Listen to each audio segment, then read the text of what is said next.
reiniciei a gravação. Mas tudo bem com vocês?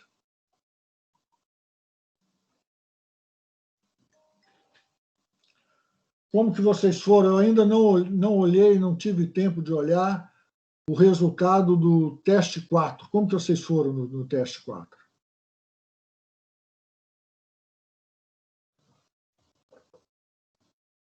Eu acho que por enquanto está tranquilo. Assim, pelo Mas qual foi sua nota? Você já sabe sua nota. Eu tirei 3. Quanto? Os 3 pontos, né? Os 3 pontos, isso aí, 10, né? Os 3 pontos. Tem sido, a maioria de vocês tem tirado, né? Nos testes que eu já olhei e tal, o resultado tem tirado 10. No primeiro só teve 10 e uns poucos mesmo. Vou falar 3, né? No primeiro só teve 3 e uns poucos 2. Depois, no terceiro, é que já apareceram alguns 1. Mas então eu peço, né? O pessoal que tirou 1 não está legal. Não está legal, porque tem várias oportunidades de fazer. As questões não são difíceis assim. Você fez a primeira, tirou 1, ou tirou 0, foi mal, então falou, opa, tem que estudar mais essa matéria. Estuda para fazer a segunda vez. Tal. Né? Tem tempo para isso. Vocês têm aí o quê? Um tempo bom, 30 e tantas horas, né? Para fazer esse teste. 3 oportunidades. Então, essas pessoas eu peço que participem mais, ou aqui comigo, né? Ou eu já passei para vocês, vocês têm aí no Moodle, tem o horário de atendimento virtual dos monitores. Então, usem mais os recursos que vocês têm e estudem mais também, né? Estudem mais. Mas aqui, deixa eu colocar o PowerPoint aqui na tela. Primeiro, então, eu tenho que compartilhar a tela.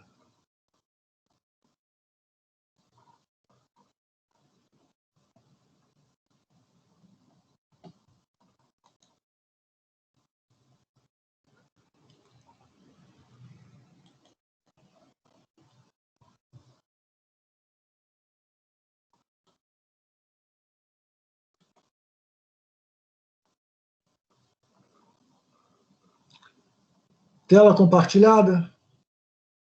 Estão vendo aqui fundamentos de mecânica? Estamos. Então vamos lá, vamos voltar ao nosso PowerPoint.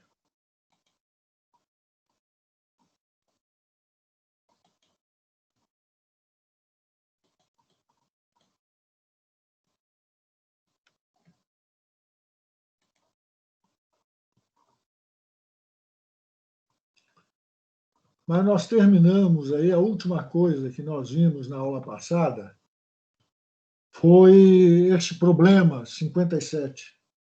O objeto de massa m, ele inicialmente está em repouso na origem. Isso quer dizer que em t igual a 0, é o inicial, né?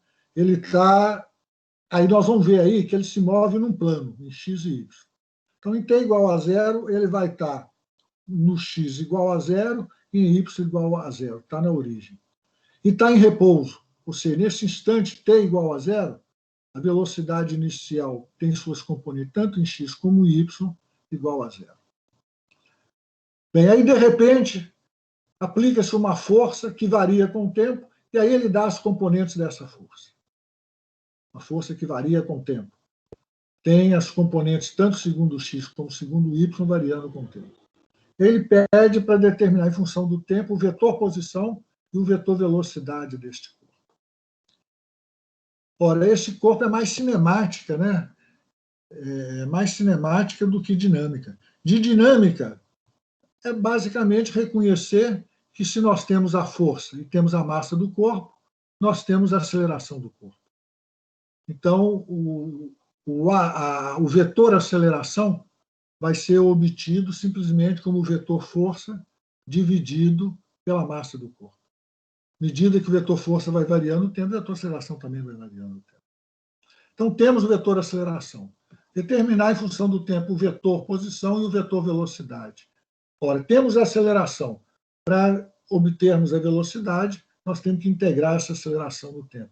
Falando assim em linhas bem gerais, né? Aí obtemos o vetor velocidade. Temos a velocidade, queremos obter a posição em função do tempo, temos que integrar a posição em função do tempo. Aí obtemos a posição.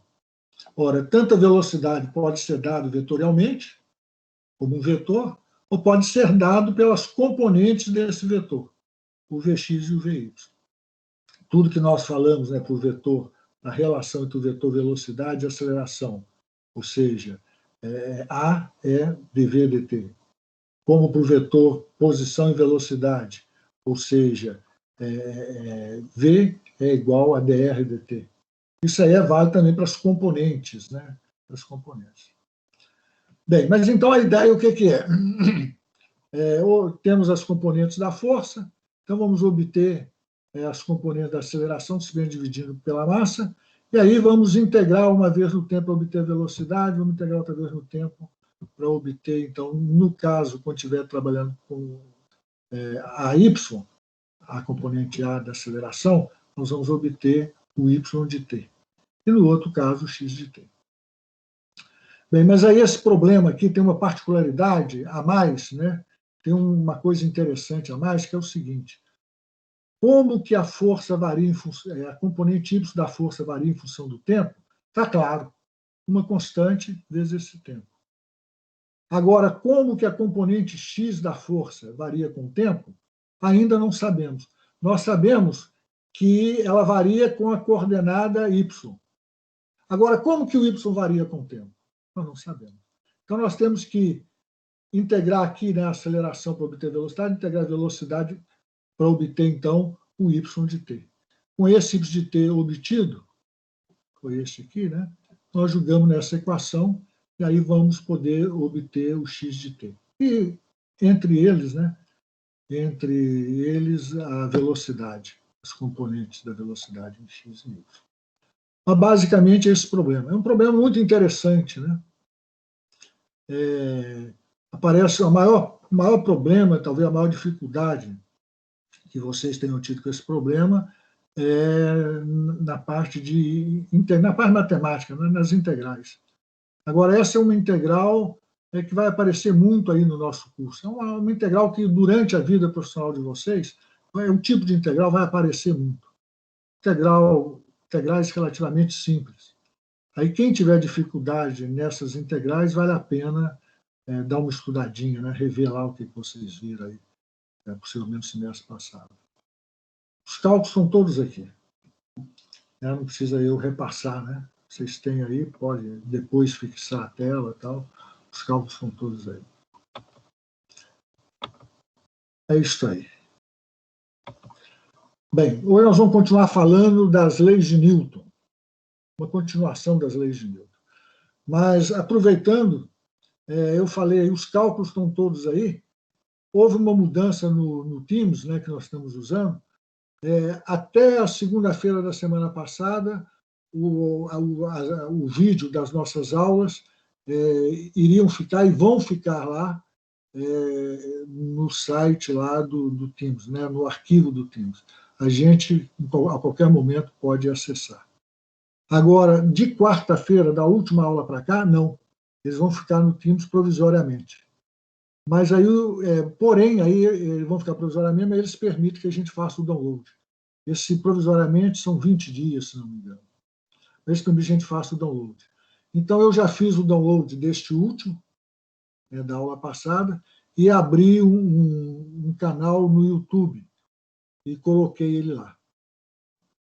Aí eu estou pretendendo todas as próximas aulas, né, a de hoje, todas as próximas aulas, colocar lá, e alguns comentários extras que, de repente, eu fizer sobre um ou outro assunto, e alguns vídeos que eu achar aí na internet, ou de outros colegas, que outros colegas fizeram, tal, que eu achar interessante, eu vou colocando nesse canal. Então, seria legal vocês terem o hábito de consultar. Aí eu não tenho o link, não peguei ainda o link, mas é fácil achar. Entra no YouTube e coloca lá Renato Las Casas. LAS separado Casas. É meu nome, né? Então eu dei esse nome lá. ao site, ou seja, é um site não, é um canal desse nosso curso. Alguém que queira colocar algum vídeo lá, manda para mim que eu coloco, algum de vocês que fala, ou me fala, manda o link, né? Fala, professor, eu vi isso aí, achei interessante e tal, esclarece esse ou aquele outro ponto de vista, me fala, que eu coloco lá no canal. Aqui, hoje, então, nós vamos continuar falando das leis de Newton. E vamos falar mais detalhadamente, nós falamos muito pouco, né, sobre força de atrito.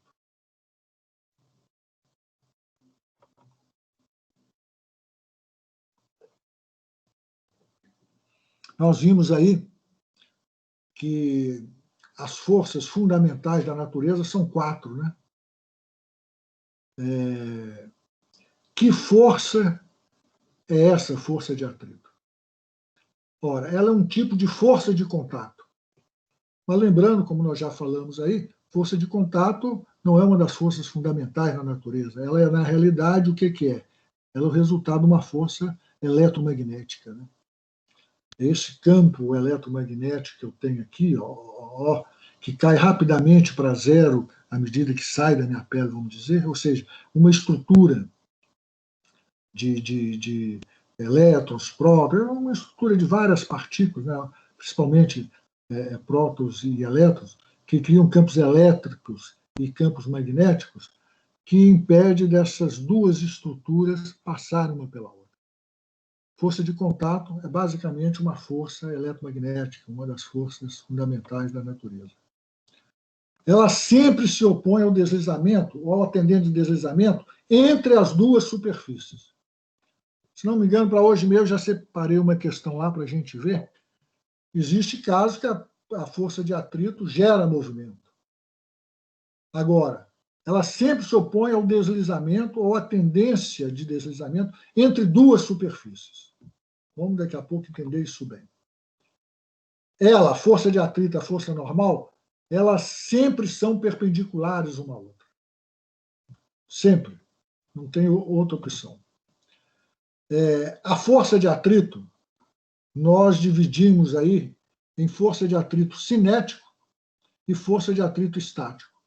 A força de atrito cinético, essa expressão que dá aí, é um μc vezes m. μc é um coeficiente de atrito, nós chamamos de coeficiente de atrito cinético.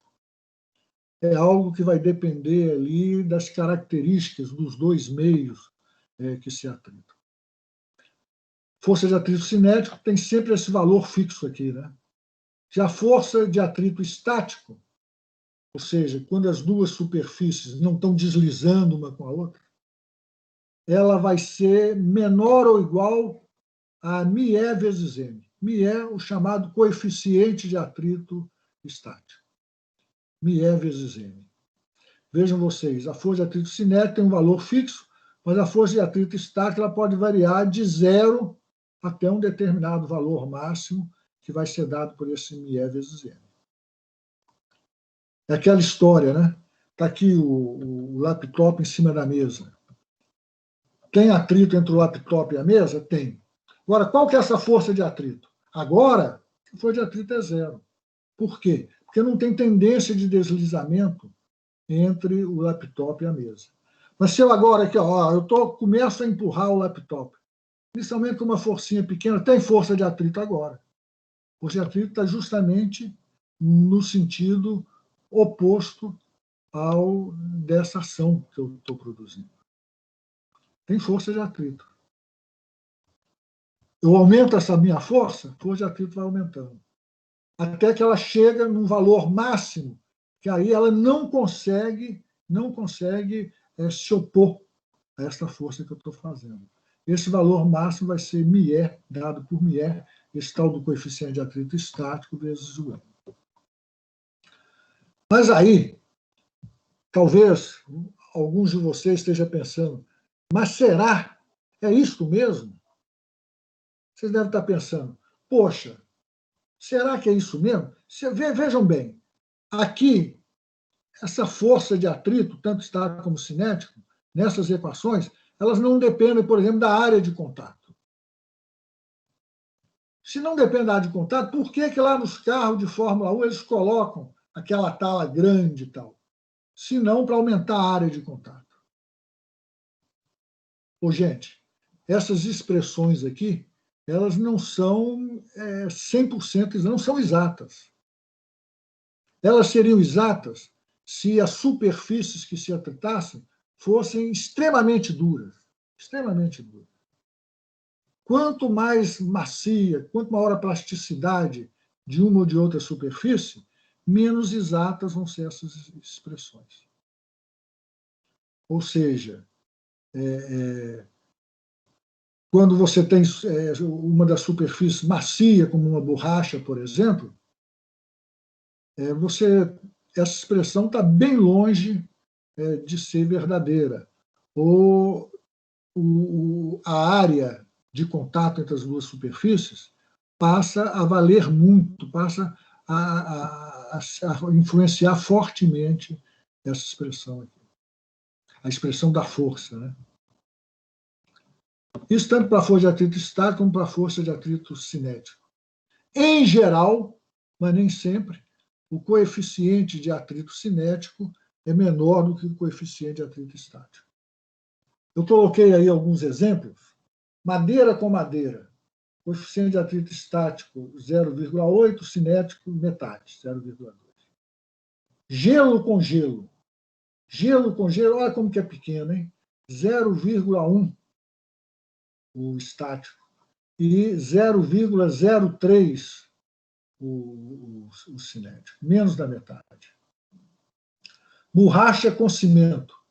Ora, borracha com cimento, o MIE já é bem grande. E o MIC também. O seu coeficiente de atrito já é bem grande. Borracha com cimento.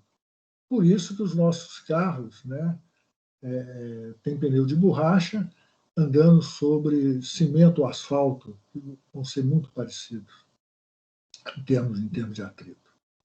Aço com aço seco, não lubrificado. Alto, coeficiente de atrito alto. Tanto o cinético como o estático. Já aço com aço lubrificado já cai tremendamente, para 0,1, 0,05.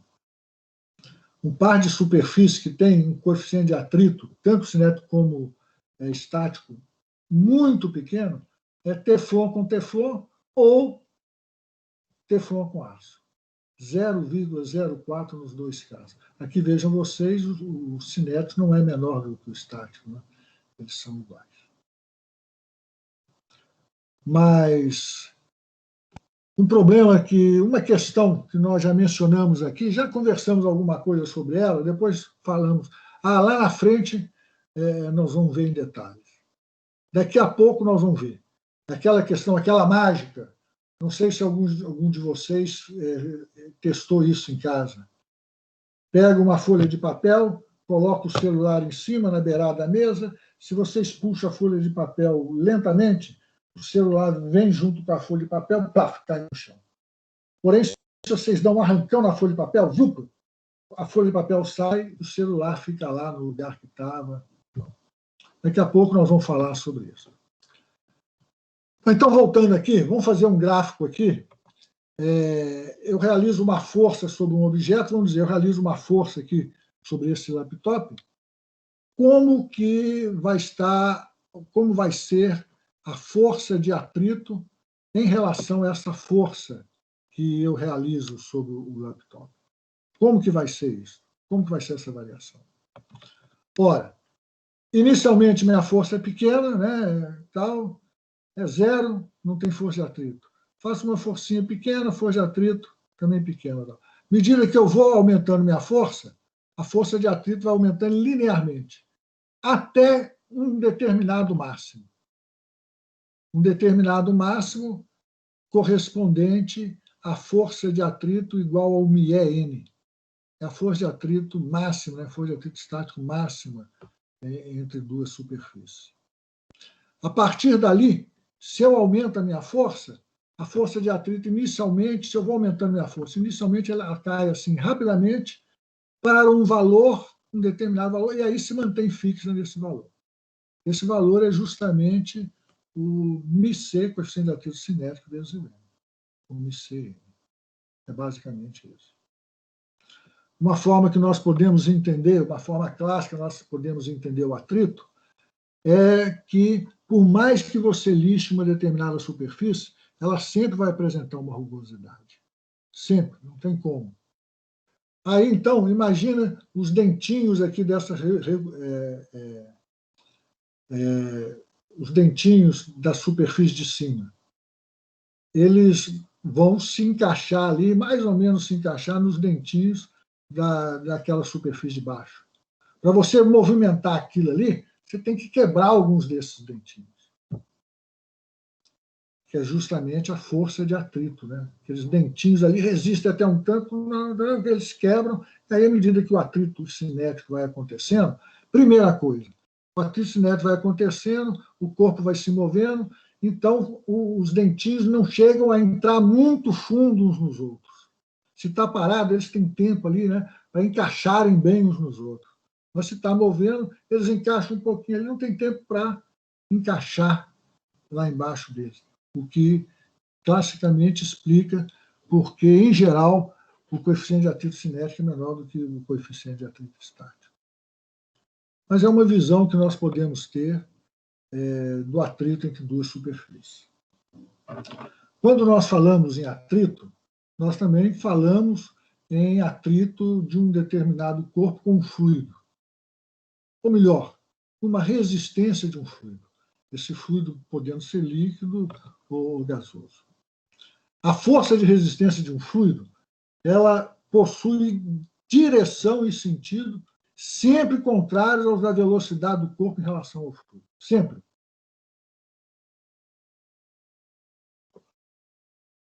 É uma força ali sempre para trás. Como a força de atrito cinético também é.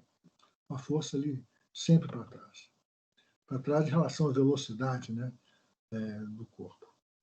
Agora, interessante notar que também aproximadamente, não é uma coisa muito exata, não, a força de resistência para baixas velocidades vai ser diretamente proporcional à velocidade. Vai ser aí um kV, diretamente proporcional à velocidade, para baixa velocidade. Agora, já para altas velocidades, vai ser proporcional não a V, mas vai ser proporcional a V ao quadrado. Aí essas constantes K e D, normalmente o pessoal usa, né, essas duas constantes K e D, elas dependem da forma e do tamanho dos corpos, né, que estão ali, que cada corpo está se movendo naquele fluido, e de propriedades específicas no fluido. Interessante notar que K e D são diferentes, né? São diferentes. Até mesmo vocês vejam o seguinte, K vai ter as dimensões diferentes de D. As dimensões de K é dimensão de força dividido por dimensão de velocidade. A dimensão de D é dimensão de força dividido pela de velocidade ao quadrado. Bem, mas uma coisa importante e interessante disso aí é que um corpo se movendo em um determinado fluido, ele vai ter uma velocidade terminal. Ou seja, as gotas de chuva, por exemplo, quando elas caem, elas chegam aqui na superfície da Terra, dependendo do tamanho delas, com uma velocidade entre 26 e 38 km por hora. Se você estiver no avião aí, uma altura não exagerada, tal, elas vão passar por você lá com essa velocidade, vai ser a mesma velocidade com que vão chegar aqui embaixo. Elas têm uma velocidade terminal, né, que no caso das gotas de chuva varia de 26 a 38 km por hora.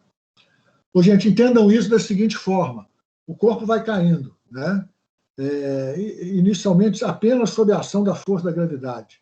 V igual a zero, né, então não tem essa força de resistência. Mas aí a força da gravidade vai dando uma certa velocidade a ele, vai aumentando essa velocidade, vai aumentando essa velocidade. Ora, à medida que ele tem uma velocidade, começa a ter uma força de resistência no sentido contrário dessa velocidade, inicialmente pequena. Aí a força gravitacional sobre esse corpo é uma constante, mg. Mas esta força de resistência, não. Ela começa de zero e vai aumentando, vai aumentando, vai aumentando. Aí vai chegar um ponto que esta força de resistência vai ser igual ao próprio peso do corpo. Aí, a partir desse ponto, o corpo não aumenta mais a sua velocidade. A força total sobre o corpo é zero, a aceleração dele é zero, ele mantém a sua velocidade, que é o que nós chamamos aí de velocidade terminal. Ok?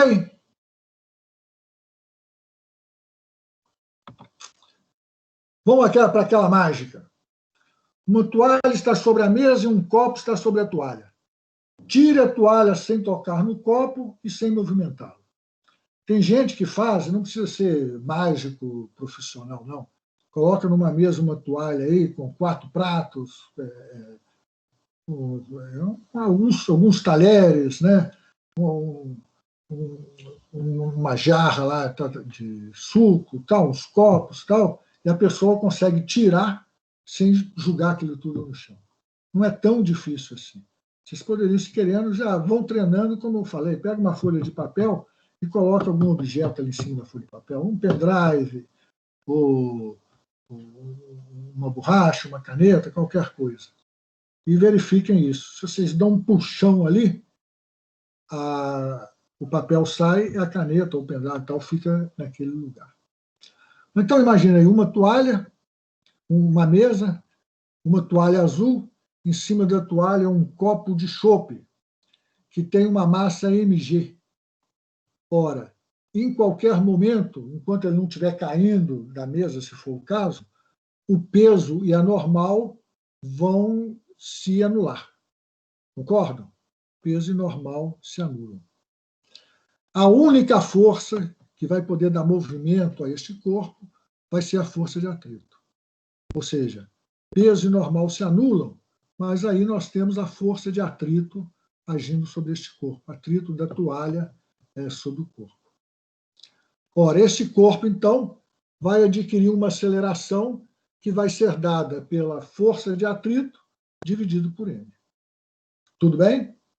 Inicialmente, vamos supor que você colocou o pendrive em cima do papel. Se você der uma aceleração pequena para esse papel, o pendrive vem junto. Mas se você der um arrancão nesse papel, o pendrive não vem junto. Ora, gente, essa aceleração que o corpo sobre a mesa vai ter, ela tem um máximo. E esse máximo vai ser estipulado justamente pela força de atrito, que ela atinge um máximo. Ela não vai até infinito, né? Ela tem um máximo. Que máximo que é este? Coeficiente de atrito estático, né? Atrito estático, os dois estão parados, que multiplica a normal. Bem, você deu aquele arrancão, você puxou a toalha com uma velocidade V. Você pegou na ponta da toalha, deu uma velocidade V para a sua mão, você para aquela ponta da toalha. Vejam vocês o seguinte, enquanto a toalha ainda tiver caído um pedaço ali na mesa, tal, a força que você vai estar fazendo sobre este corpo é zero. Ainda não tem uma tensão na toalha que possa fazer com que você puxe esse corpo. Passa a ter essa tensão, vamos dizer, quando essa toalha ficou ali na horizontal, vamos dizer assim. A partir daí, vai ter um tempo ΔT que vai ser o tempo possível para você tirar este corpo, esse copo, da velocidade zero que ele se encontra e levar ele para a velocidade V da sua mão. Ou seja, a aceleração deste corpo vai ser sempre dada pelo ΔV. ΔV o que é? V final para ele vir junto com a sua mão, o V final dele é igual ao V da sua mão, o V com que você puxou ali a toalha. Então vai ser dado por V menos o V inicial, que é zero. Ou seja, V dividido por ΔT. E o ΔT é justamente isso, repetindo o que eu já disse. Esta força que vai agir sobre o copo, ela começa a agir quando a toalha está ali, vamos dizer, na horizontal, né? Enquanto ela ainda está com um pedaço caído, quando ela está esticada. Aí essa toalha tem uma certa elasticidade, todo o material tem uma certa elasticidade. durante um tempo ΔT, ele vai se esticar o máximo que ele puder. A aceleração, então, vai ser dada por ΔV sobre ΔT. ΔT é esse tempo de esticamento da toalha. Se você der um V muito grande, ora, não apenas o ΔV vai crescer, como o ΔT vai diminuir. Ou seja, se der um V muito grande, ela mais rapidamente vai esticar aquele tanto máximo que ela pode esticar. Aí, então, ora, se você der um V muito grande, não tem condições de você acelerar esse corpo. Se você procurar uma aceleração maior do que essa aceleração máxima, se pela velocidade que você puxou sua mão, e dependendo das características, da elasticidade da toalha, essa aceleração for maior do que a aceleração máxima, o corpo não acompanha a toalha. O copo não acompanha a toalha. Ele fica onde está e a toalha passa ali por debaixo dele. Entendido, gente? Não. Pode explicar de novo? Não peguei. Por que ponto assim que você...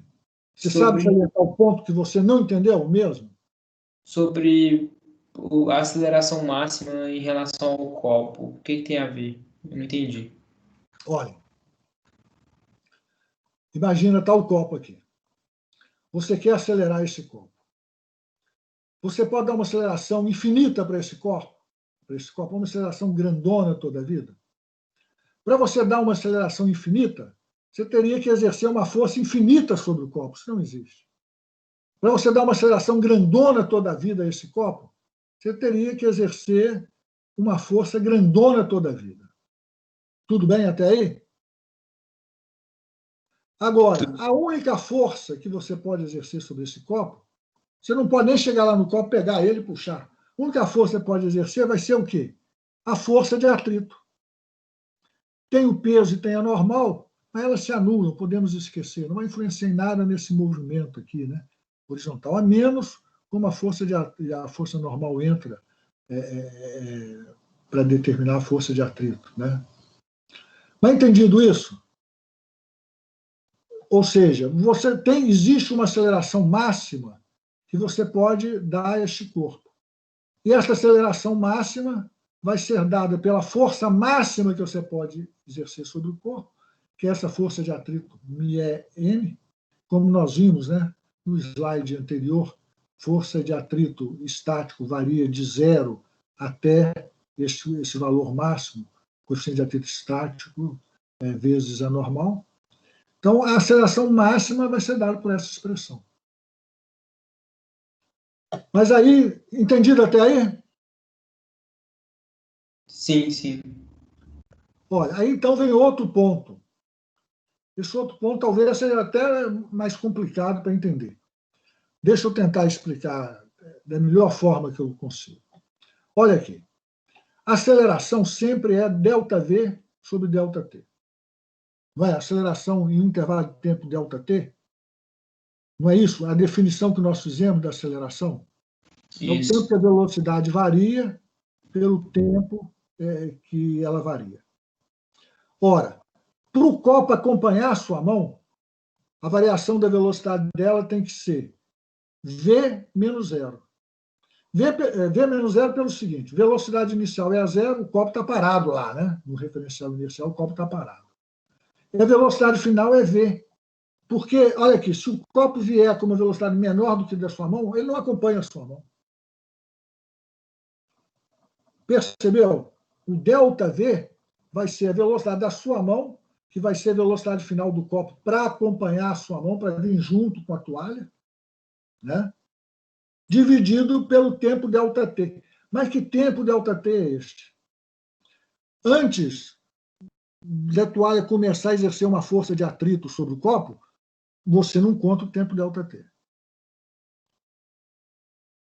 Depois que a toalha esticou ali o máximo não consegue esticar mais, estou falando aí da elasticidade que essa toalha tem, depois disso, você não conta o ΔT. Ora, o ΔT vai ser justamente o que nós podemos chamar de tempo de esticamento da toalha.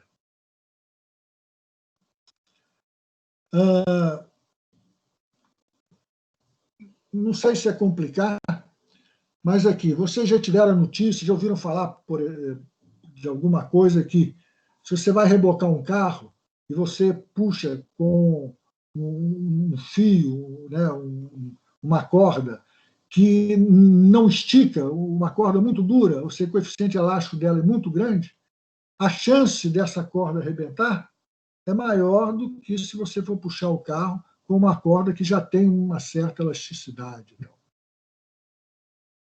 É justamente por causa disso.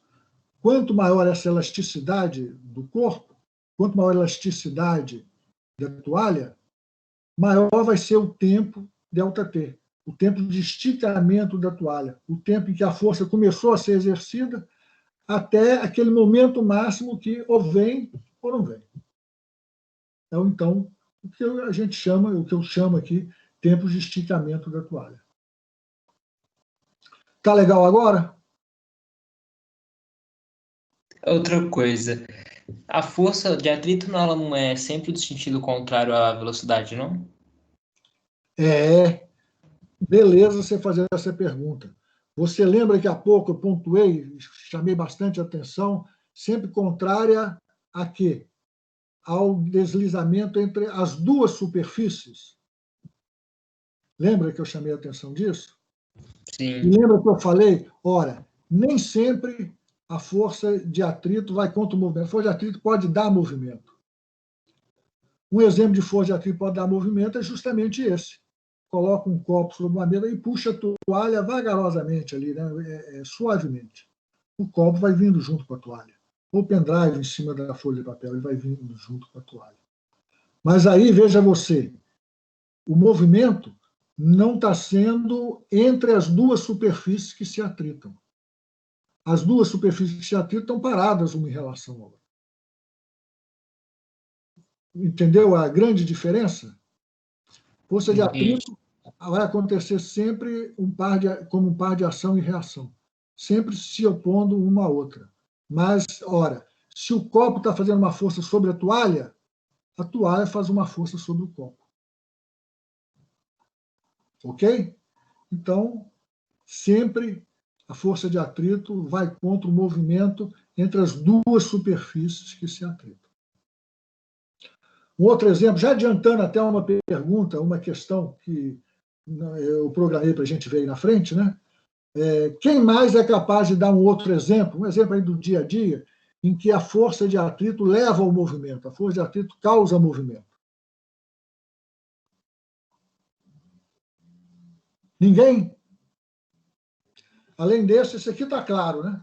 Vocês pegam um papel, colocam um corpo qualquer em cima desse papel e movimentam esse papel aí na horizontal. Isso aí está claro, não está? A força de atrito vai produzir um movimento desse corpo que está sobre o papel. Um outro exemplo. Por que o carro que está parado começa a andar, hein? Por quê? É justamente a força de atrito. A força de atrito impulsiona o carro. O motor do carro tende a girar a roda atrita com o chão, empurra o chão para trás, o chão empurra o carro para frente. Vamos para frente. Questões aí, vamos discutir algumas questões. Primeira delas, um homem está sentado em um assento suspenso por uma corda. Um homem lá pintando lá um edifício, lá, tal, a parede do edifício. Está sentado em um assento suspenso por uma corda. A corda passa por uma polia presa ao teto, lá em cima, e o homem segura a outra extremidade da corda. Então, a corda está aqui presa aqui, no assento, passa lá em cima na roldana e desce e o homem segura a outra ponta aqui da corda. Qual a tensão na corda e que força o assento exerce sobre o homem? Desenhe um diagrama do corpo livre para o homem. Então, a situação é essa. O desenho ficou meio fajuto aí, né? Mas está o homem aqui, sentado no assento, a corda está presa nesse assento, passa lá na roldana, desce e o homem está segurando a outra ponta da corda. Qual que é a tensão na corda, hein? Qual vai ser essa tensão na corda? Se o peso do homem é mg, qual vai ser a tensão na corda? Quem quer falar aí para a gente? O próprio MG? Pois é. Eu pedi para alguém falar, para pontuar, que a maioria de vocês devem estar pensando isso. Beleza, você que falou aí, beleza, obrigado. Porque é um erro comum das pessoas cometerem. Um erro muito comum. Vamos analisar isso melhor. Que forças estão agindo ali sobre o homem? Para baixo está agindo o MG. E para cima? Para cima está agindo essa força T aí da corda, né? Puxando ali o homem no assento para cima. Concordam? Mas são só essas duas forças? Não. Se o homem soltar a outra ponta da corda, ele cai. Ora, do outro lado, o homem está segurando a corda com a mesma tensão T que a corda está puxando aqui o homem para cima. Concordam com isso ou não? Se essa corda estiver simplesmente presa, se essa corda estiver simplesmente presa aqui no teto, aí sim T seria igual a mg. O homem está em equilíbrio, né? Então, o somatório das forças é igual a zero, T igual a mg. Mas não, a corda está passando pela roldana. A corda toda, ela transmite uma tensão T. A mesma tensão T da corda puxando o assento para cima, está puxando a mão do homem para cima. Ora, o que nós temos aqui? Para baixo, mg. Para cima, T mais T, 2T. Ou seja, a tensão na corda vai ser metade do peso do homem. Ok? Em geral, a força normal não é igual ao peso. Dê um exemplo em que os modos dessas duas forças são iguais e pelo menos 2 exemplos em que não são iguais. Primeiro exemplo eu vou dar. Exemplo em que os modos dessas duas forças são iguais. É um corpo qualquer, vamos dizer, uma caixa, um laptop, um corpo qualquer sobre uma mesa. As forças que vão estar agindo sobre ele, peso para baixo e normal para cima. Ok? Neste caso aí, normal é igual ao peso, ou seja, o corpo está em equilíbrio, o somatório das forças é igual a zero, peso é igual ao normal. Ok. Agora ele pede 2 exemplos em que os módulos dessas duas forças não são iguais. Quem é capaz de me dar um? Um exemplo em que normal não é igual ao peso. Num plano inclinado? Beleza! Um plano inclinado. Inclina essa mesa aí. Está aí, ó, o corpo, o laptop, forças que agem sobre ele. Na vertical, mg. Perpendicular à superfície da mesa, ou seja, normal, m. Ora, neste caso aí, vamos colocar aí um eixo y, normal à mesa. Ora, nesse caso aí, vocês vejam que o n, a normal, vai ser igual a essa componente, eu coloquei em cinza aqui, ó, a componente do peso na direção normal à mesa. Essa componente do peso vai ser dada por mg, que multiplica o cosseno deste ângulo aqui. Ó. O cosseno deste ângulo aqui, facilmente a gente vê que esse ângulo é igual ao ângulo de inclinação da mesa. Ou seja, são 2 ângulos, este aqui, ó, dado por esses 2 vetores, e este aqui, ó, o ângulo de inclinação da mesa, são 2 ângulos que têm os seus lados, respectivamente, perpendiculares um ao outro. Então, 2 ângulos com os lados perpendiculares, par a par, né, são 2 ângulos iguais. Um outro exemplo. Então, neste caso aí, o que nós temos? A normal é menor do que o peso. A componente da normal, a componente do peso, na direção normal, que vai ser igual ao normal. Normal menor do que o peso. Aqui, é claro que esse corpo não está em equilíbrio simplesmente sob a ação dessas duas forças. Ele está em equilíbrio porque também age sobre ele a força de atrito. Um outro exemplo, em que normal não é igual a peso.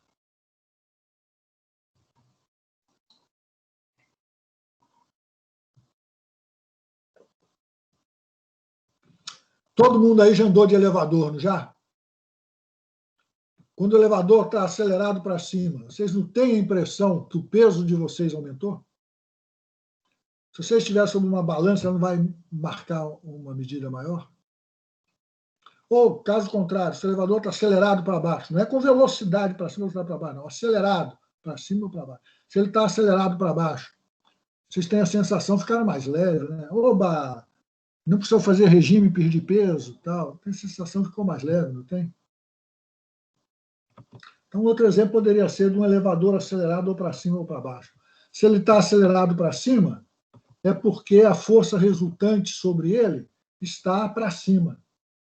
Ora, forças que agem sobre esse corpo, peso e normal.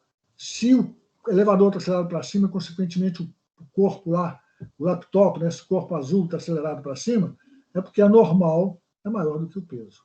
Ou seja, a força resultante, normal menos o peso, vai ser dado por MA. M a massa do corpo, aceleração que o corpo está com ela, que no caso é a mesma aceleração do elevador. Ok?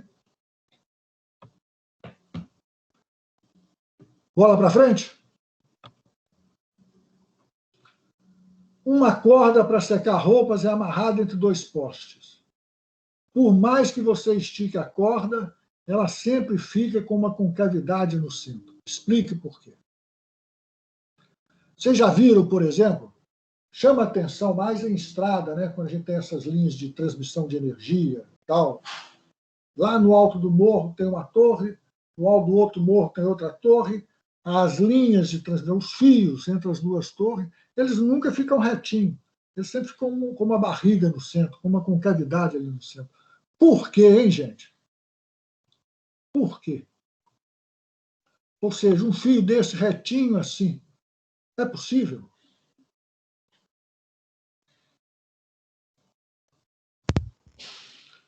Hoje, imagine. Oi?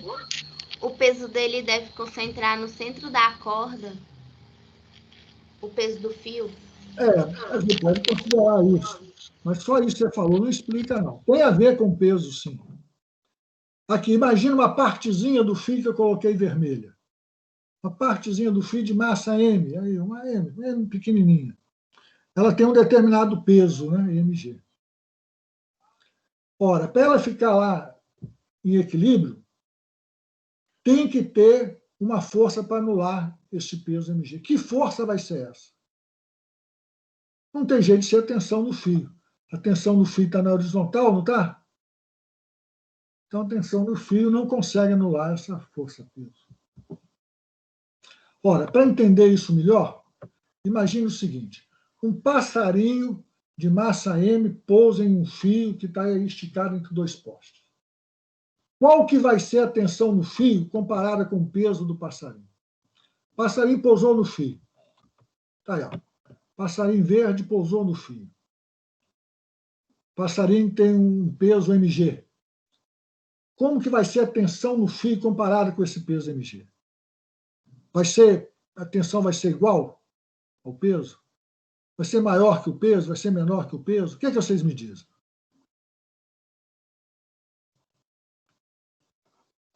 Ninguém arrisca?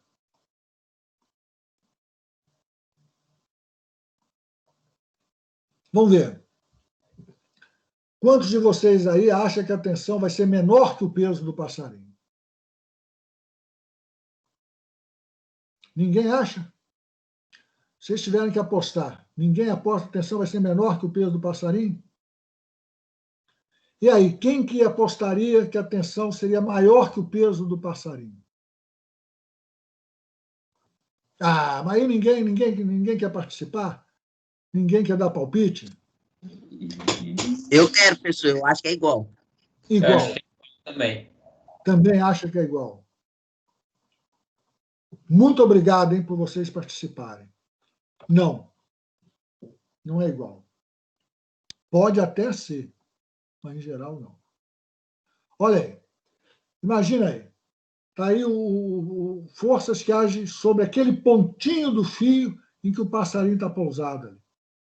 O peso e a tensão para um lado e para o outro. Concordam? Tem mais alguma força agindo ali sobre o pé ali do passarinho? O contato, né, do pé do passarinho com o fio? Tem mais alguma força agindo? Não, né? Então, é um sistema que está em equilíbrio.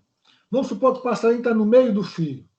Então, o ângulo de um lado ali do fio vai ser igual ao outro ângulo do lado do fio, que nós vamos chamar de alfa.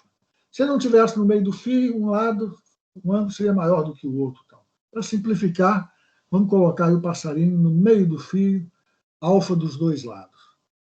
Ô, gente, facilmente vocês veem que... Deixa eu pegar aqui a caneta.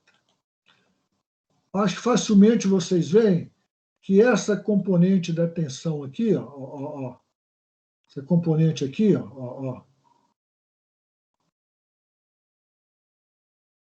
vai se anular com essa componente da tensão aqui. Vocês veem isso? As componentes horizontais da tensão se anulam. Ok? Agora, essa componente vertical aqui dessa, vamos dizer, do lado esquerdo, mais essa componente vertical dessa outra aqui, do lado esquerdo, essas duas aqui somadas vão anular com peso. Ou seja, para baixo você tem mg, para cima você tem duas vezes a componente vertical da tensão. A componente vertical da tensão é T vezes sinus de alfa. Então, você vai ter que mg é 2T vezes sinus de alfa. Ok? Ou seja, T vai ser mg por 2 seno de alfa. T vai variar de qualquer coisa, de mg sobre 2 até infinito. Como que é isso? T é igual a mg sobre 2. No caso desse fio está tão relaxado que o ângulo alfa fique 90 graus, ou seja, o fio fica assim para cima.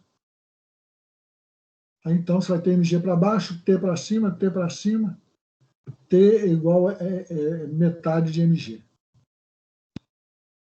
Pode ser, dependendo desse ângulo alfa, a gente pode até calcular aqui, né, que o peso do passarinho, o T seja igual ao peso do passarinho. Mas veja vocês, se esse fio está muito esticado mesmo, o T pode ir até infinito. Ou seja, se esse fio estiver muito esticado, o passarinho pousa ali e o ângulo alfa se mantém o quê? 0. É claro que para isso precisaria o fio aguentar uma tensão infinita, né? A tensão máxima do fio é infinita, o que não existe, né? Não tem. Olha, dentro disso,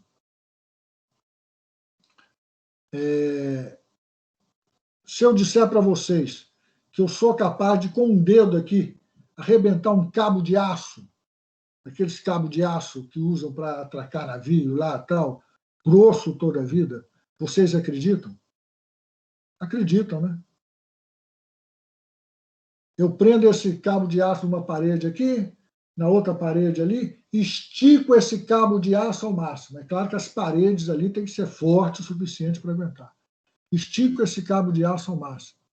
Aí vem e faço uma força, não precisa ser grande, não, pode ser a força com o dedo. Quanto mais o cabo de aço estiver esticado, menor vai ter que ser essa força que eu for fazer.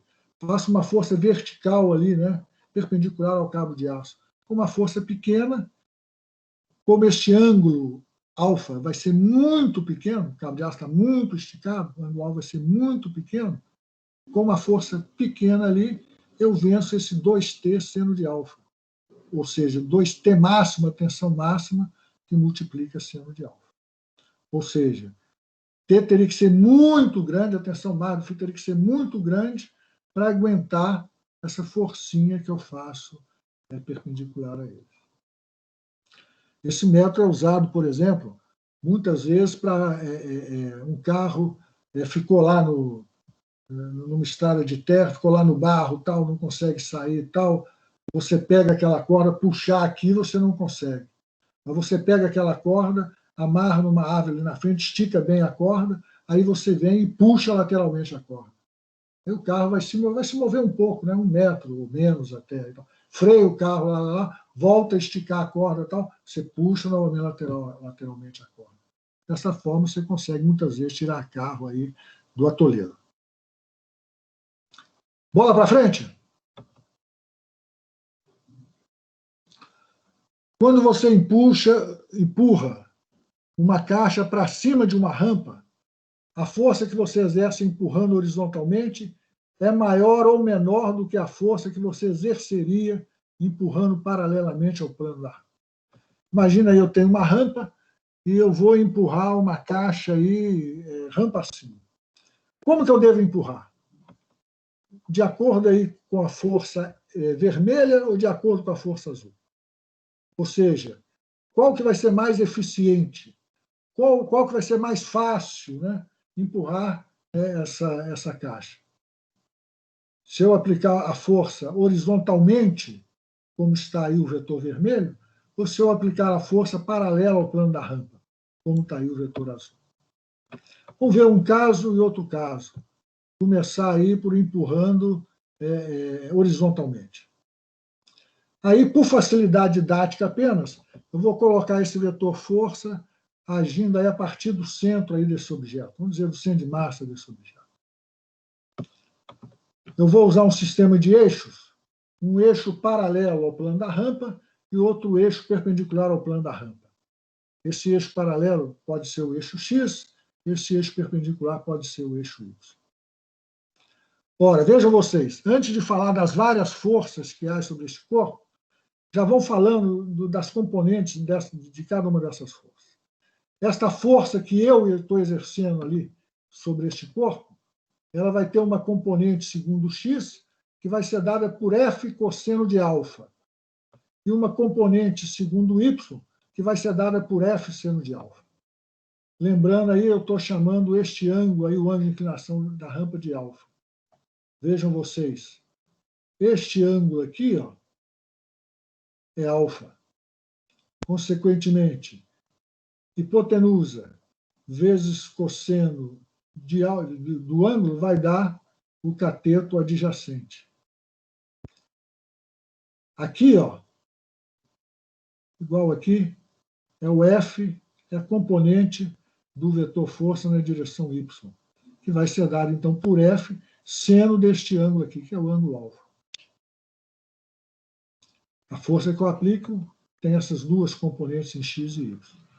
Outra força que está agindo sobre este corpo é o peso dele, que também vai ter componentes segundo X e segundo Y.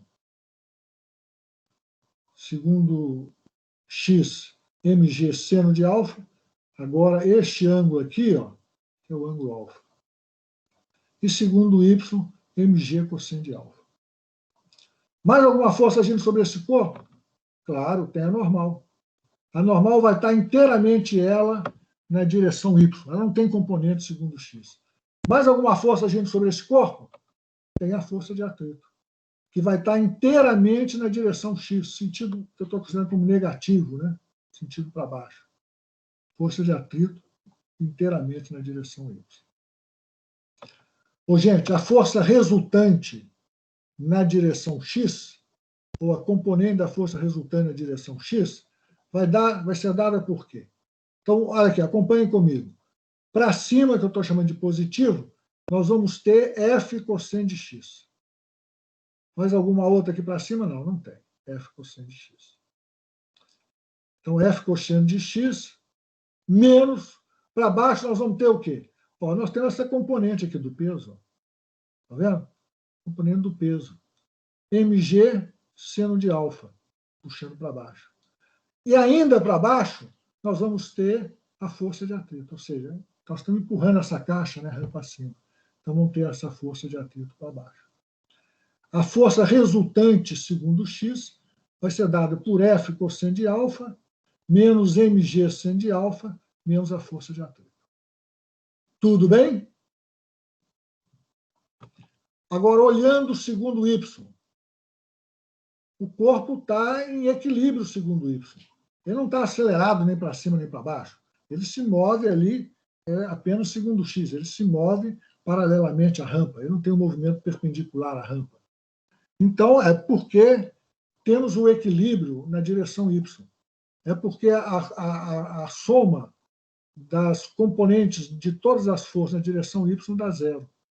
Ora, em y nós temos o quê? Para cima aqui, ó, sentido positivo do y, nós temos a normal. No sentido negativo do y, para baixo, nós temos o F seno de alfa, ou seja, a nossa força aqui, ó, essa força vermelha que nós estamos aplicando, ela tem uma componente aqui na direção y, F seno de alfa. E também para baixo nós temos o quê? A componente do peso, mg cosseno de alfa. Então, daqui nós podemos dizer que N vai ser dada por F seno de alfa mais mg vezes cosseno de alfa. A força de atrito vai ser dada por μc, coeficiente de atrito cinético, né? As duas superfícies estão deslizando em relação à outra, vezes a normal N. Vamos comparar isso? Tudo bem aí? Vamos comparar isso com o caso de eu exercer a minha força agora paralelamente ao plano. Minha força F agora, essa força azul, paralelamente ao plano. A força-peso não muda, é sempre a mesma. A normal, pelo menos a direção dela não muda, ou seja, ela está toda na direção Y. A força de atrito também não muda a direção sentido, está toda na direção X, sentido negativo. Mas agora, vejam vocês, olha aqui. Resultante da minha força na direção X. Então, na direção X para cima tem a força F. Para baixo tem a componente do peso e tem a componente e tem a força de atrito. Então, minha força resultante segundo X, que vai ser minha força efetiva mesmo para movimentar essa caixa, vai ser dada por F menos mg seno de alfa menos força de atrito. Então, aqui de cara você já veja, olha aqui, olha, só aqui você já veja o seguinte: quando eu faço aquela força segundo vermelho, a força na horizontal, não vai ser toda a força que vai estar sendo aproveitada aí, aproveitada entre aspas aí, para movimentar este corpo. Vai ser apenas a componente dela, né? Vai ser apenas o F cosseno de alfa. Já se eu faço a força na direção do movimento, toda ela vai ser aproveitada entre aspas, para mover o corpo. Como se não bastasse isso, vejam vocês, neste caso aqui, nesse segundo caso, da força azul, ora, a normal vai ser menor do que no caso anterior da força vermelha. Agora, a normal você vai ter apenas na direção Y, você vai ter apenas a normal para cima e a componente do peso para baixo. Ou seja, a normal vai ser igual a componente, simplesmente igual a componente do peso na direção Y. No outro caso ali, a normal, além dessa componente do peso na direção Y, tinha o quê? Tinha uma componente da força ali na direção Y. O tanto que aquela força vermelha que você exercia aumentava a compressão ali, aumentava a normal entre as duas superfícies. Ora, evidentemente, é melhor para você exercer a força paralelo ao plano que você está empurrando o corpo, ao invés de fazer a força horizontalmente. Ok? Se você empurra paralelo, você aproveita mais a sua força, não apenas a componente dela, né? Então, e, além disso, você diminui a força de atrito. Por que diminui a força de atrito? Porque diminui a normal. A força normal entre as duas superfícies.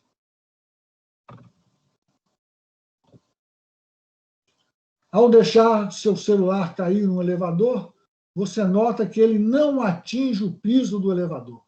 Como que o elevador está se movendo? Em queda livre? Em queda livre, isso aí. Ou seja, o elevador está com uma aceleração G para baixo. Aí o corpo vai estar parado em relação a esse referencial.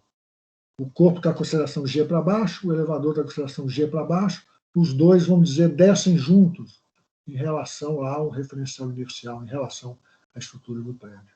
É isso aí. Você também não se sentiria com peso, né? Você ficaria ali levitando ali dentro do elevador. É o que nós já falamos várias vezes, deixa eu repetir só mais uma vez. Vira e mexe, vocês vão encontrar problemas pedindo coisas desse tipo, coisas correlatas. Mas Não importa se o elevador está se movendo com velocidade alta, para baixo ou para cima, tal, não importa.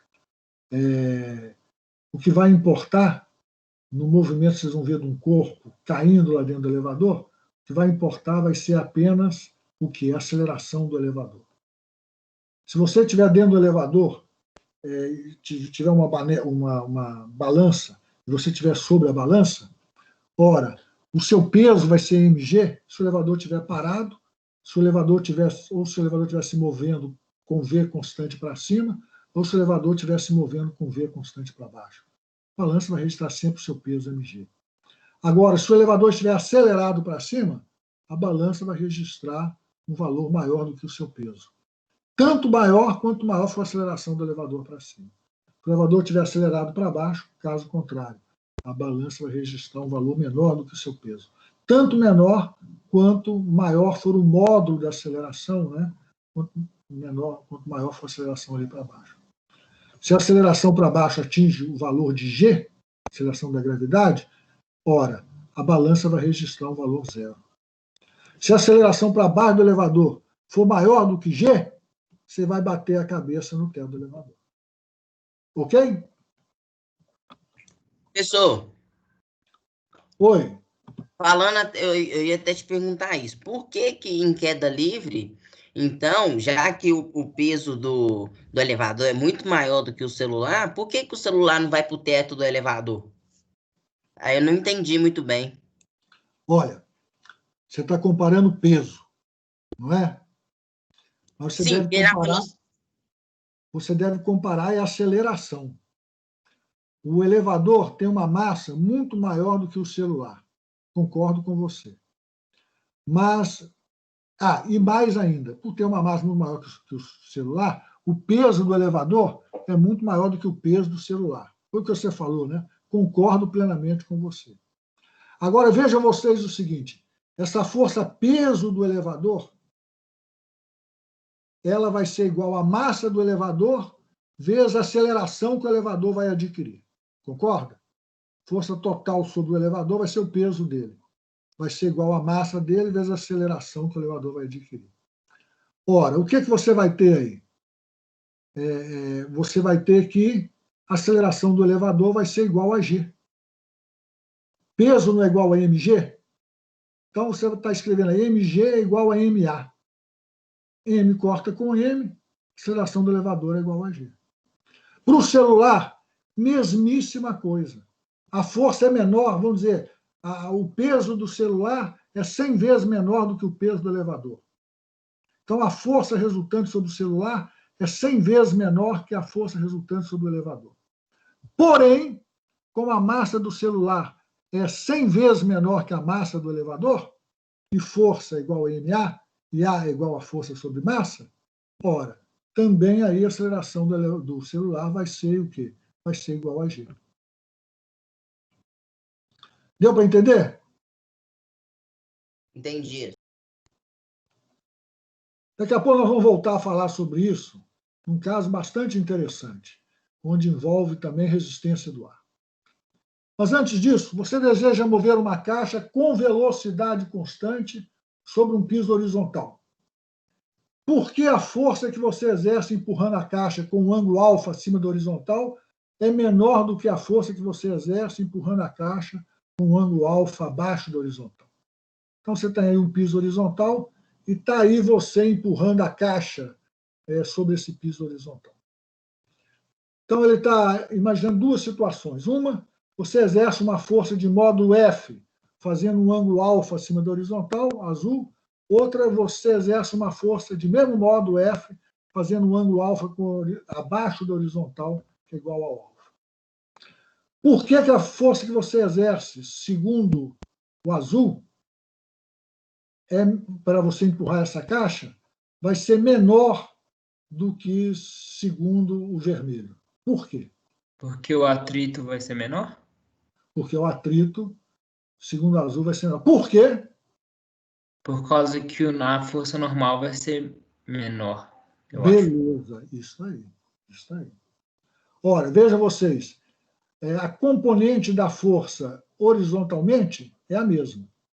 Então, vamos dizer, a força efetiva na direção X, que você faz, X é a direção horizontal, é a mesma, quer você empurre segundo o azul, quer você empurre segundo o vermelho. Mas, quando você empurra segundo o vermelho, a componente vertical dessa força aqui, ó, essa força vermelha que você exerce, essa componente vertical dessa força está aumentando a compressão entre a caixa e o solo. Está resultando em quê? Aumentando a normal. Lembrando que verticalmente você vai ter que forças? Verticalmente você vai ter normal para cima, peso para baixo, e a componente da força que você realiza se é vermelha para baixo. Já se você está empurrando segundo o azul, ora, volto a dizer, a força efetiva na direção X vai ser a mesma se você empurrasse com o mesmo módulo segundo o vermelho. Mas agora essa força está diminuindo a compressão entre as duas superfícies. Está diminuindo a normal. Diminuir a normal, lembrando o que mesmo? Força é igual ao coeficiente de atrito vezes normal, diminui a normal, diminui a força de atrito. Para frente.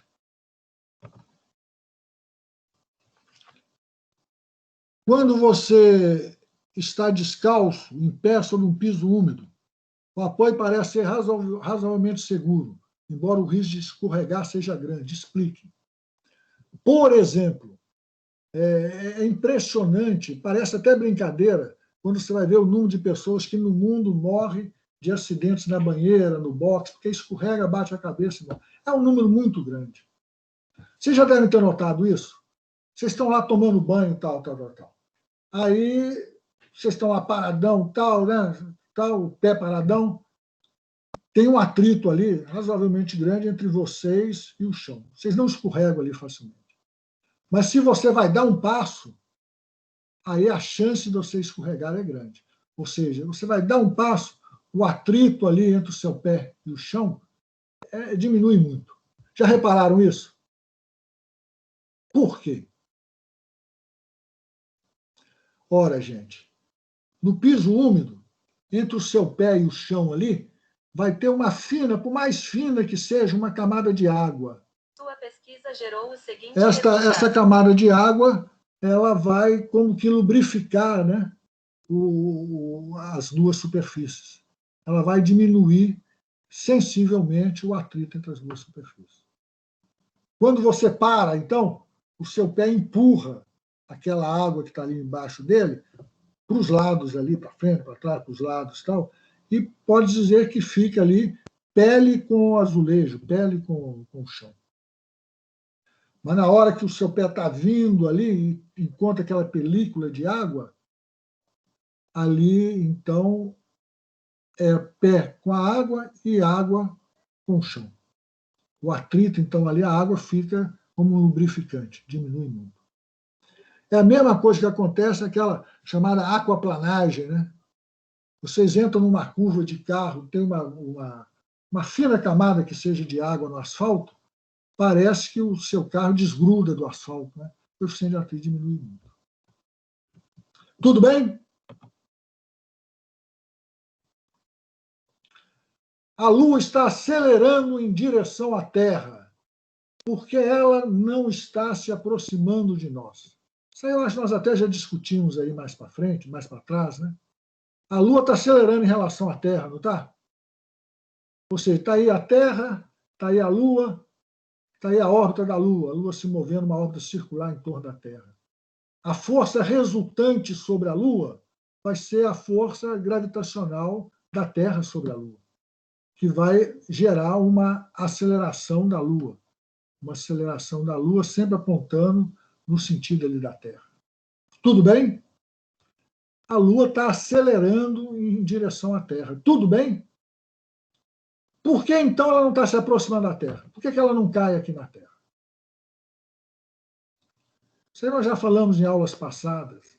É porque essa aceleração está fazendo o papel da aceleração centrípeta. Ou seja, no movimento circular uniforme, no movimento circular, mesmo o V variando, não precisa nem ser uniforme, se o movimento é circular, em cada momento, em cada instante, a aceleração daquele corpo vai estar sempre dirigida para o ponto central que vai ser o que nós podemos dizer o centro de massa da Terra. Mas na frente do nosso curso nós vamos discutir isso, o que é esse tal do centro de massa. Sempre apontando para esse ponto central e tendo o valor do quadrado da velocidade ao quadrado dividido pelo raio. Aqui seria o raio. Né? Então, apenas lembrando que nós já vimos aí, né? Aceleração no movimento circular uniforme é sempre perpendicular à velocidade.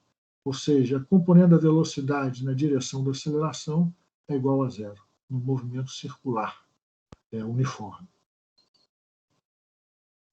No movimento circular acelerado, por exemplo, se o V aqui está aumentando, é porque a aceleração tem uma componente tangencial. A aceleração estaria aqui, que ela tem uma componente na mesma direção da velocidade, uma componente tangencial. Mas, se o movimento é circular, em cada instante, a componente radial vai ser dada por V2 sobre R. Aqui, aquela pergunta que nós já respondemos, né? É comum ouvirmos dizer que o atrito sempre se opõe ao movimento. Dê pelo menos um exemplo em que A, o atrito estático causa movimento e B, o atrito cinético causa movimento. Quem quer responder para nós? Nós já respondemos isso hoje mesmo.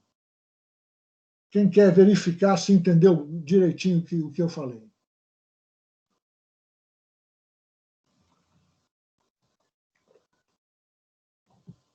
Ninguém?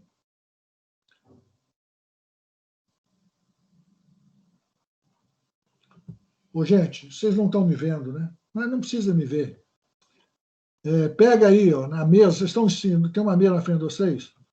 Põe uma folha de papel, pega um pendrive, uma caneta, qualquer coisa, põe sobre a folha de papel, pega a ponta da folha de papel e vai movendo vagarosamente, suavemente. O que vai acontecer? Essa caneta vai acompanhar o papel. Ora, a caneta que inicialmente estava parada, ela passa a ter movimento. Ora, a caneta que inicialmente estava parada em relação à mesa, ela passa a ter movimento em relação à mesa. Ela se mover em relação à mesa. Mas vejam vocês, a caneta não está atritando com a mesa, não. Ela está atritando com a folha de papel. A caneta que estava parada em relação à folha de papel vai continuar parada em relação à folha de papel. O atrito está causando movimento, mas não é um movimento entre as duas superfícies que se atritam, não.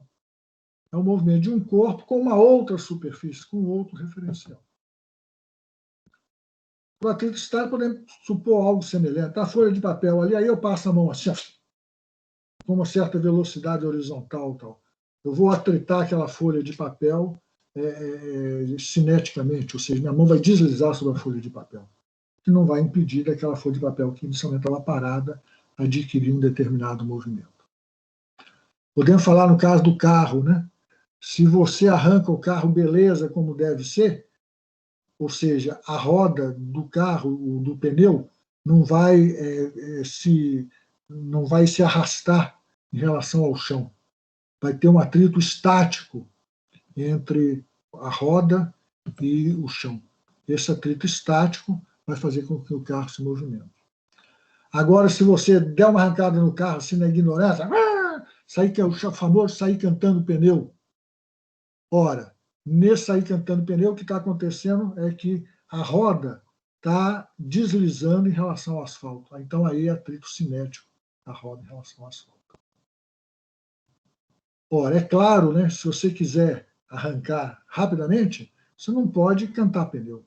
Quando você canta pneu, você tem um atrito cinético. Como eu falei, e nós até vimos aí, né, para o caso específico de pneu, borracha, asfalto, o atrito cinético é aproximadamente metade do atrito estático. Então, se você quiser arrancar, beleza, você tem que estar com atrito estático, aproveitando ao máximo, né, a força de atrito estático, mas com atrito estático. Uma vez que a força de atrito cinético, como nós vimos no gráfico aí passado, vai ser menor do que a força máxima do atrito estático. na maioria dos casos. Alguma dúvida ou podemos ir para frente? Podemos ir. Este problema é muito legal. Não é um problema fácil. Então, aí eu peço muita atenção de vocês. E se não entender alguma coisa, perguntem. Por favor, perguntem. O ângulo de inclinação lateral de uma curva foi projetado com uma velocidade de 80 km por hora. Contudo, a estrada está coberta com gelo e você pretende ter a cautela de se mover lentamente abaixo desse limite. O que ocorrerá com seu carro? Vocês já notaram, gente, que numa estrada tem uma curva para a esquerda, o asfalto é ligeiramente inclinado, a parte de baixo indo por cima da curva? Já notaram isso? Como chama, nessas pistas de corrida, como chama, autódromos, em que os carros têm velocidades altas. Essas inclinações são ainda mais salientes do que numa estrada aí qualquer que a gente tem. Vocês já notaram isso ou não? Já. Por que essas curvas são inclinadas? Entender essa questão que eu estou colocando aí passa, e necessariamente passa, por entender por que essas curvas são inclinadas. Então, imagina aí uma curva inclinada, ou seja, essa curva fazendo um ângulo alfa horizontal. Deixa eu explicar aí. Aí seria essa curva, o asfalto visto em corte. Ou seja, nesse ponto aí que eu fiz o desenho, os carros se movimentam perpendicularmente à tela. Está entendido? Ou seja, imagina um carro que está vindo por essa curva.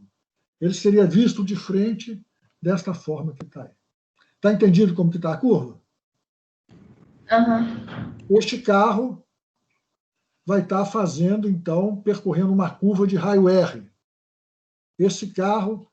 Aí a primeira coisa importante vocês verem é o seguinte: o movimento desse carro vai ser um movimento circular com uma circunferência de raio R. Ok? Esse R não está aqui paralelo à curva, não. Ele está na horizontal. Você está fazendo um movimento circular num plano horizontal. Perfeito? Você não está aumentando ou abaixando a sua altura, não, enquanto você está fazendo essa curva. Fazendo um movimento circular, esse círculo está no plano horizontal. Forças que agem, então, sobre o carro. Peso do carro. Mais alguma força? Normal. Normal. E atrito. E atrito, né? Não tem atrito. Não? Aqui, ó. A estrada está coberta com gelo. Se não fosse isso, teria atrito? Se não fosse isso, teria atrito. Ok. Teria atrito assim. Daqui a pouco, lembra de perguntar de novo. Dependendo da velocidade com que você passar essa curva. Se você passar com uma velocidade específica, daqui a pouco, lembra, se eu esquecer de falar, me pergunta. Aí, Ok. então, nem vai precisar da força de atrito. Ok? Ok. Bem, mas vamos supor, tem gelo lá, então não tem força de atrito de jeito nenhum. Ok? Mais alguma força? Não, né? Centrípeta? Oi? Vai ter a força centrípeta. A força centrípeta, como eu já falei para vocês, a força centrípeta, o que é a força centrípeta? É apenas a força resultante sobre aquele corpo, para realizar aquele movimento circular. É a resultante da força ali, no sentido do centro do movimento. Então, então essa força centrípeta, só um minutinho. Se o carro estiver fazendo, por exemplo, essa curva num plano horizontal, ou seja, a estrada não tem inclinação, a força centrípeta vai ser devida à força de atrito. Aí vai ter que ter força de atrito, senão ele não consegue fazer a curva. Agora, por exemplo, a Lua está movimentando em torno da Terra, que nós falamos há pouco. Tem a força de centrípeta, né? Mas o que é essa força de centrípeta? Na realidade, a força da gravidade da Terra sobre a Lua. Ou, se você amarra uma pedra na ponta de uma corda e gira essa corda aqui, vai ter uma força centrípeta sobre a pedra. Mas que força que é essa? É a tensão da corda sobre a pedra. Então, aqui tem a força centrípeta? Tem a força centrípeta. Mas essa força centrípeta vai ser devido ao quê? A força resultante aí entre o peso e a normal. Ou seja, tem o peso, tem a normal, teria a força de atrito em outras situações, aí, nesse caso nós não temos. Vamos tomar um sistema de eixos, podemos dizer eixo X na horizontal, eixo Y na vertical. Então, vejam vocês aqui. Na direção Y... Oi? É por causa que o que mantém um carro numa curva é o atrito, não. Como aí não tem atrito, ele não vai sair para dar curva? É isso que eu vou mostrar para vocês. É isso que eu vou estar tentando mostrar para vocês. Quer ver? Vamos mais para frente, eu acho que você vai entender. É justamente isso que eu estou querendo mostrar para vocês. Ou seja, mesmo se não tem atrito, o carro pode fazer a curva se essa curva for inclinada. Por quê? Olha aqui, pelo desenho aqui já dá para você ver. Por quê? Porque esta componente aqui da normal, está vendo essa componente aqui da normal? Ela vai fazer o papel da centrípeta. Você quer que o carro descreva uma trajetória circular, não é? Então, as coisas, para o carro estar descrevendo essa trajetória circular, repito, esse círculo está num plano horizontal, você vai ter que essa componente aqui do peso, o peso está todo ele na direção Y, menos a componente da força, menos a componente da força normal na direção Y, na direção vertical, elas se anulam, é zero. Então, você pode dizer, olha aqui, se você concorda comigo, N cosseno de alfa vai ser igual ao peso mg. E, olhando na direção x, você vai ter o quê? Você vai ter que N seno de x, que é a componente do N aqui, ó, N seno de alfa, né, que é a componente do N na direção horizontal, vai ser igual a quê? Vai ser igual à força centrípeta. O carro, você não está colocando a condição para o carro estar realizando um movimento circular de raio R. Então, a força que aponta para o centro é igual a mv2 sobre R, como nós vimos aí, né, em algumas aulas passadas. Então, já respondendo aquela sua pergunta, daqui a pouco ela já vai ficar mais clara ainda, mas já respondendo aquela sua pergunta, nem sempre você tem que ter a força de atrito para o carro descrever um movimento circular. Não, mas como? Ora, você pode dar uma inclinação àquela curva de tal forma que a componente da normal na direção radial vai fazer com que o carro realize aquele movimento circular. Em vez de ter a força de atrito puxando o carro ali para dentro, você tem a componente da normal puxando o carro ali para dentro. Então, vejam bem, N cosseno de alfa igual a mg, N seno de alfa é mv2 sobre R, dividindo um pelo outro, tangente de alfa vai ser igual a V2 sobre RG. Ou V2 vai ser igual a RG, que multiplica a tangente de alfa. Ô, gente, se você, como ele diz aqui, né, você quer ter cautela, então você fala, vou passar nessa curva muito lentamente, um V muito pequeno. Se você tiver um V menor do que RG tangente de alfa, o que vai acontecer? A força para dentro aqui, ó, te puxando para dentro, vai ser maior do que a centrípeta necessária para você descrever aquele movimento. Então, o seu R ali vai diminuir. R diminuir, o que é isso? O seu carro vai descer ali para cima. Caso contrário, você fala, deixa eu passar rápido aqui, para passar esse perigo logo. Se você coloca um V muito grande, esta força aqui te puxando para cima não vai ser suficiente, ou seja, a centrípeta necessária para você realizar aquele movimento seria maior do que essa força te puxando aqui para dentro. Então, o carro vai saindo para fora. Olha, não sei se ajuda, eu acho que ajuda. Imagina se vocês têm um funil ou um cone, e lá dentro do cone vocês colocam uma bolinha. Aí, de repente, quanto mais se aumenta a velocidade daquela bolinha, o que vai acontecer? Mais ela vai se afastando do eixo do cone, do seu movimento circular. Bolinha ali girando dentro daquele cone. Um funil, por exemplo. Você vai aumenta a velocidade dela, ela se afasta do eixo, ou seja, ela aumenta o R. Caso contrário, você abaixa a velocidade dela, ela vai se aproximando daquele eixo, ou seja, ela vai diminuindo o R. Para se aproximar do eixo, ela tem que descer no funil, né, na parede do funil. Para aumentar o R, né, ela tem que subir na parede do funil. É algo semelhante. Pergunta, gente?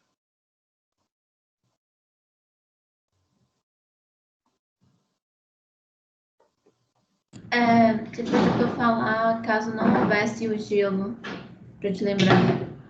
Caso não houvesse o gelo, se ele passasse com uma velocidade v menor do que esse valor RG tangente de alfa, isso aqui saiu daqui, ó, dessa equação. Né? Ou seja, V2 menor do que RG tangente de alfa. Ele passasse muito devagar. O que ia acontecer? Esta componente do N na direção radial seria maior do que a centrípeta necessária. Então, ele cairia para dentro da curva. Se ele passasse com V, de tal forma que o V ao quadrado fosse maior do que o RG do seno de alfa, essa componente aqui da normal puxando o carro para dentro não seria capaz ela não teria o valor da força centrípeta.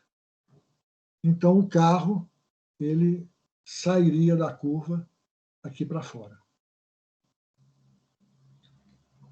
Ok?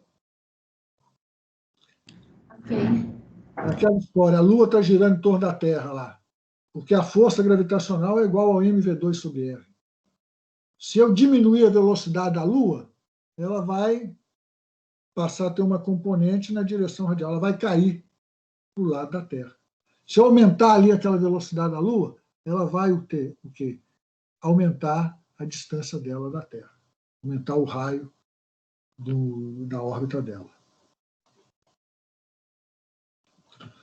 Ô, gente, mas tem uma pergunta aí que eu pensei que, de repente, alguém poderia fazer. Que é a seguinte: nós vimos há pouco, naquele caso lá do corpo sobre a mesa, né, que N era igual a mg cosseno de alfa. Aqui nós já vimos que não. N vezes cosseno de alfa que é igual a mg. A diferença entre os dois casos é o seguinte: este corpo aqui, esse carro, não está numa situação de equilíbrio. Ele está acelerado nessa direção radial. Se eu considerar aqui um determinado eixo, vamos dizer eixo Y' na direção da normal, ora, o carro não está em equilíbrio ao longo deste eixo Y'. Se ele tivesse em equilíbrio ao longo desse eixo Y', se a força resultante, né, na direção Y', se a força resultante na direção Y' fosse zero, aí então eu teria que N seria igual a mg cosseno de alfa, como era o caso que nós vimos lá atrás do bloco lá sobre a mesa. Mas nesse caso, repito, o carro está acelerado aqui na direção radial. Essa aceleração do carro, vejam vocês, ela tem uma componente nessa direção que eu chamei Y'. Então, N não é igual ao mg. Ou seja, não é a mesma situação. E a grande diferença de não ser a mesma situação é que, naquele caso do bloco, nós tínhamos uma situação de equilíbrio nessa direção da normal, nessa direção perpendicular, né, às duas superfícies. Aqui nós não temos mais essa situação de equilíbrio. Ok?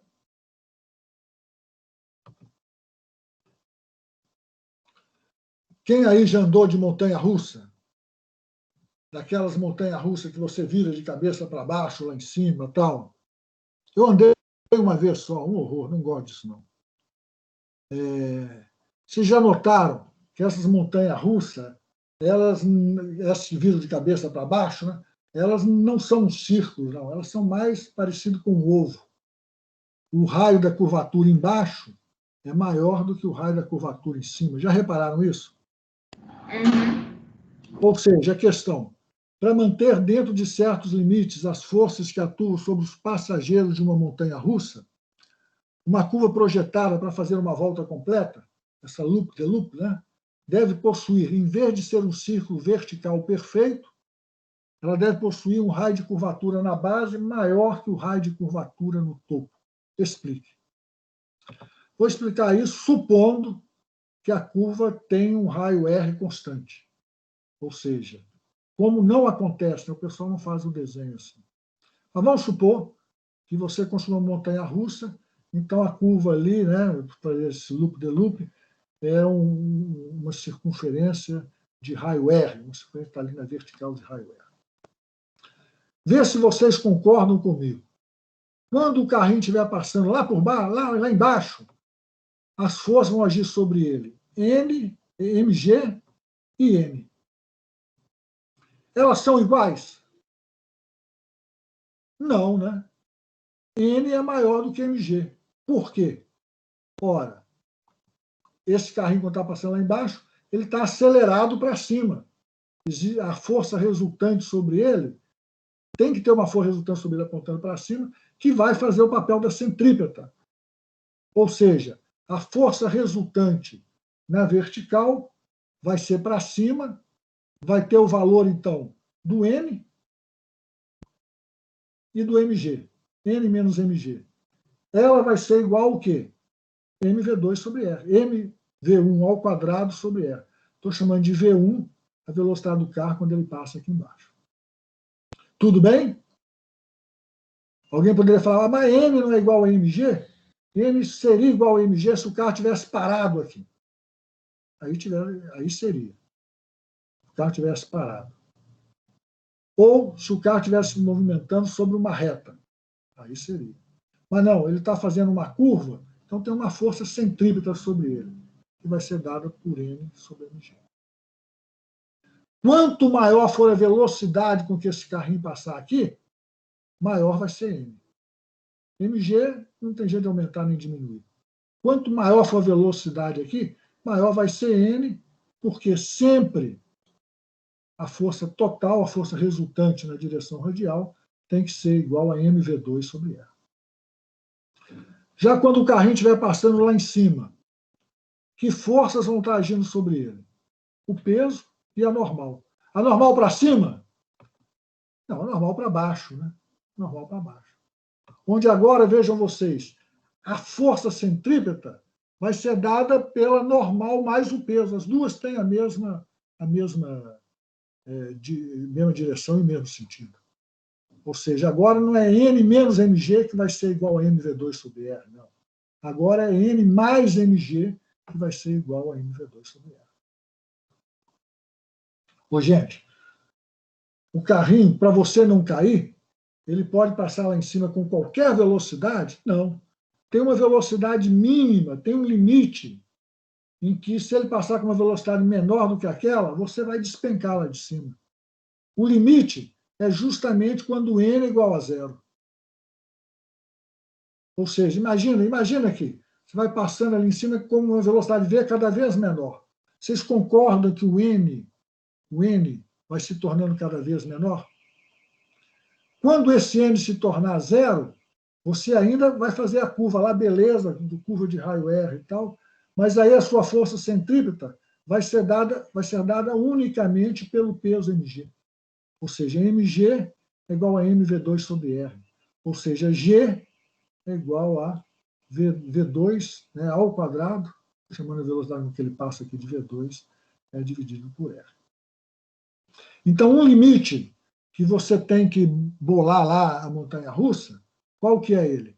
É justamente quando passar lá em cima, naquele ponto lá em cima, tem que ter uma velocidade mínima, que essa velocidade mínima vai depender do G e vai depender do R. Agora, o outro limite que você tem que pensar é o seguinte: à medida que você vai descendo, você vai ganhando velocidade. Você tem aceleração gravitacional puxando o carro para baixo, né? E você vai descendo, você vai ganhando velocidade. Se você passar lá embaixo com uma velocidade muito alta, veja bem, esse N seu aqui, esse N sobre você, vai ser muito alto. Acima de um certo valor, o sangue desce da cabeça, você pode até desmaiar. Então, por outro lado, você tem um outro limite, que este N aqui tem um valor máximo para poder passar. Se não, repito, né? O sangue desce, você desmaia, pode até se machucar, né? Compressão ser tanta lá que você desloca o ombro, o pescoço, sei lá, pode até se machucar. Tal. Então, tem um outro limite, que é justamente esse N não poder exceder algum valor. Ora, como você pode mexer nesse limite? Não pode mexer no mg aqui, né? A velocidade, essa velocidade, de início não vão mexer, porque ela está atrelada à velocidade mínima que estava lá, e a altura, né, 2R aqui, que tem. Ora, você pode mexer com esse valor de N, alterando o raio da curva. Você aumenta este raio da curva aqui, consequentemente, o N vai diminuir. Consequentemente, você aumenta o R, então o mv2 sobre R diminui, mg permanece constante, então o N também diminui. Então, são os dois limites que você tem. Lá em cima, você não pode passar com uma velocidade menor do que um determinado valor, senão você não completa a curva, né? Você desgruda lá do trilho, o carrinho cai, você cai.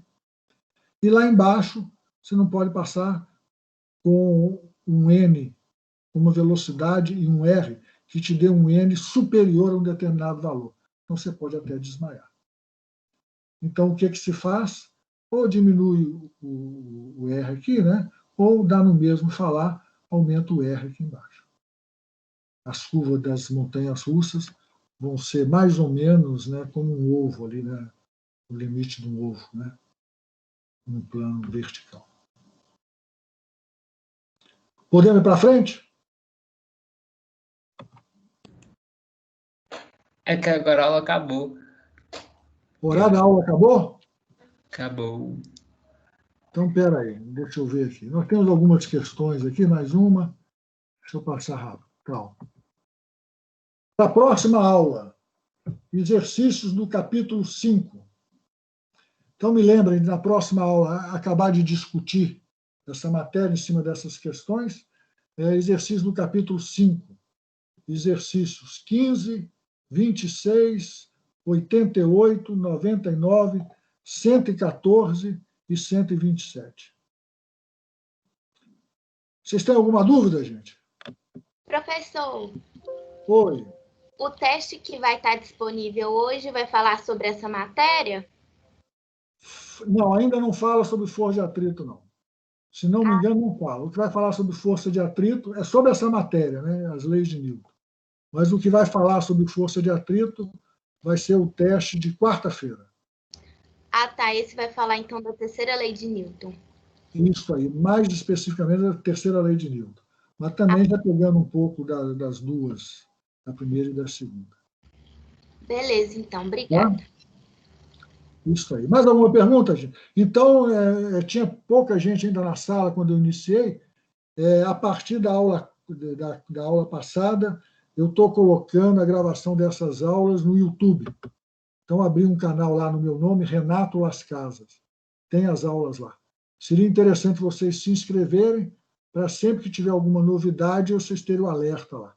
Essa novidade eu pretendo colocar não apenas as aulas nossas, os vídeos das aulas, mas algumas coisas extras, né? O vídeo que eu pegar na internet mesmo, o que eu mesmo produzi, informações extras para vocês.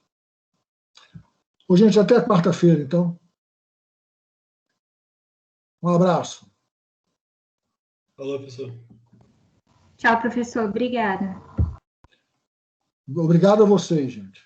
Estudem bastante, hein, gente? Tchau.